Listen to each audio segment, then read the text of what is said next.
এই যে শোরুম উদ্বোধন করতে যাওয়া মডেল বা নায়িকা যারা আছেন নারী, তাদেরকে যেতে দেয়া হচ্ছে না। নারী ফুটবল বন্ধ করে দেয়া হচ্ছে। এর আগেও যদি আমি নারী বিদ্বেষীর কথা বলছেন বা এর আগেও যদি আমি আরো কয়েকটা ঘটনা যোগ করি, সেটি ঠিক নারীদেরকে নিয়ে না।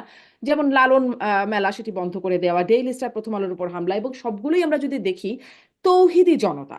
তৌহিদি জনতার ব্যানারে এই কাজগুলো করা হচ্ছে। জনাব শামসুজ্জামান দুদু, প্রশ্নটা এখানে করতে চাই যে ৫ই আগস্টের পরে এত তৌহিদি জনতা কোত্থেকে আসছে বা মানে ৫ই আগস্টের আগে তো ওদেরকে এত দেখা যেত না। এরপরে এত তৌহিদি জনতা মানে কোথা থেকে আসছে? এই বিষয়ে আপনারা কি কোনো ধারণা রাখেন বা কিছু বলতে চান? আপনার কথা প্রশ্নগুলো খুব স্পষ্ট না, তারপরে যতটুকু আমি বুঝতে পেরেছি তাতে এতটুকু বলি। আমার কথা কি শোনা যায়? একদম শুনতে পাচ্ছি। আপনার কথা আমি শুনতে পাচ্ছি। এটা সরকারকে পুরোপুরিভাবে দায়িত্ব নিতে হবে।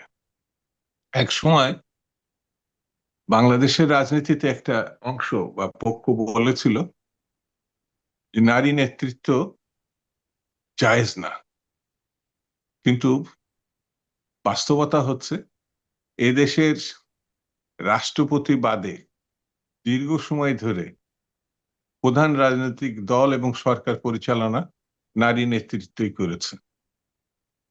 তো এই নারী নেতৃত্ব যে শুধু বাংলাদেশে হয়েছে এমন না, আমাদের ইসলামী ইতিহাসে অনন্য অনেক ঘটনা আছে। তো যারা এই ঘটনাগুলো এড়িয়ে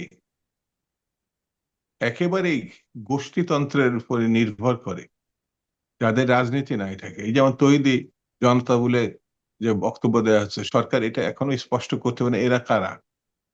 এটা কিন্তু এদের এইটুকু সাহস নেয় যে তারা কারা এটা মানে নিজেদের পরিচয় দেওয়ার, কিন্তু তারা ভয়ঙ্কর কিছু ঘটনা সংঘটিত করেছে। তার ভিতরে একটি হচ্ছে যে মেয়েগুলো আমাদের জাতীয় ভাবে ভাবমূর্তি উন্নত করেছে, বিশেষত সার্ফ গেমসের মানে বিজয় শুধু বললে ভুল হবে, অনন্য কীর্তি রচনা করছে, যাদেরকে ডক্টর মোহাম্মদ ইউনূস নাই দেশবাসী সাদরে গ্রহণ করছে।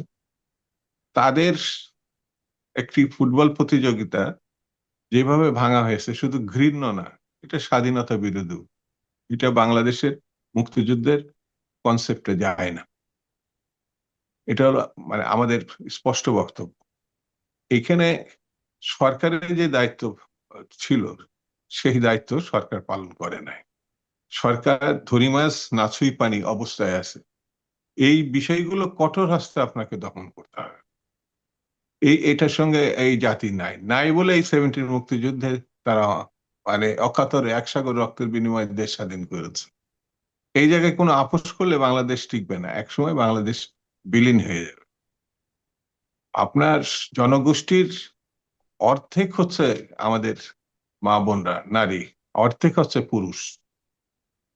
আমাদের নেতা শেখ জিয়া রহমান শুধু যে তাদের অংশগ্রহণ না, তাদের সর্বক্ষেত্রে তিনি নিয়ে এসেছিলেন, পুলিশে এনেছেন, এমনকি সেনাবাহিনীতে এনেছেন।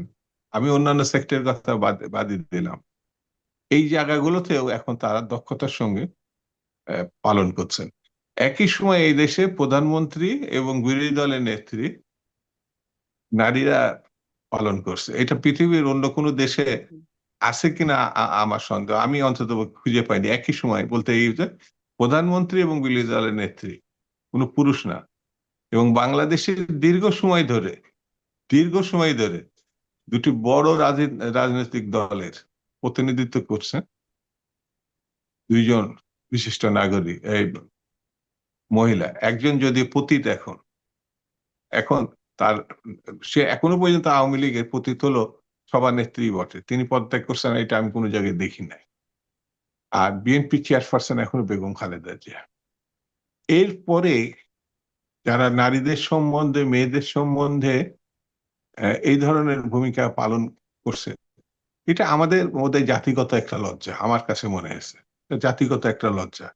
ডক্টর ইউনূসের এইটা দায় বা এই সরকারের এইটা দায় নেয়া অবশ্যই নিতে হবে, কারণ 53 বছর 54 বছরের এই জায়গায় এসে যখন বাংলাদেশ শুধু না সারা বিশ্বে বিভিন্ন ক্ষেত্রে বাংলাদেশের অনন্য কিছু ভূমিকা আছে, সেই ভূমিকায় নারীদের স্পষ্টত ভূমিকা আছে।